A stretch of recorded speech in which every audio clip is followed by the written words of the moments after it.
Scolaire, cette étude de l'INSEE sur la mixité à l'école, les filles marchent mieux que les garçons et l'écart se creuse dans le secondaire. Mais cela ne leur profite pas sur le marché du travail, on est loin de l'égalité.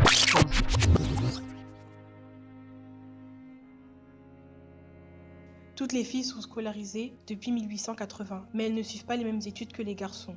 Par exemple, à l'école primaire, les filles apprennent la couture. L'école sert à former des femmes au foyer.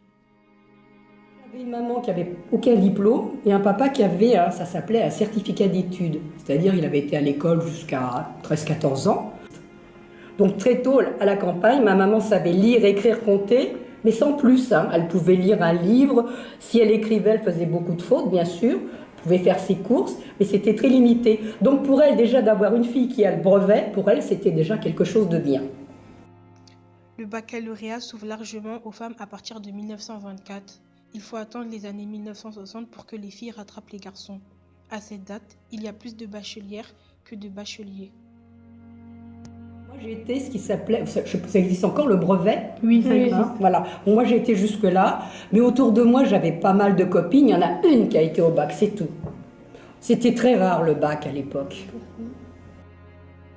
Elle dit que le bac est très rare. C'est vrai, mais pas seulement pour les filles. Moins de 20% des enfants d'une génération sont bacheliers. En 1970, contre 60% aujourd'hui. En 1969, l'école primaire devient mixte, ainsi que le reste de l'enseignement. En gros, à l'école, on te disait t'es secrétaire, t'es coiffeuse, t'es caissière. C'est ce qui vous imposait ? C'était pas imposé, non, mais... Il n'y avait pas non plus le choix. C'est ce qui était proposé en fait pour les femmes. Voilà, oui. Et puis il y a un problème aussi qu'il n'y avait pas beaucoup d'études supérieures. Et puis les écoles privées étaient très chères. À l'époque, les parents, il n'y avait pas les mêmes moyens.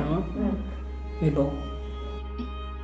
Aujourd'hui, les femmes ont un niveau d'études en moyenne supérieur à celui des hommes. Mais elles sont toujours moins bien payées lorsqu'elles travaillent et plus souvent au chômage. Oh on faisait pas d'études, c'est ça le problème.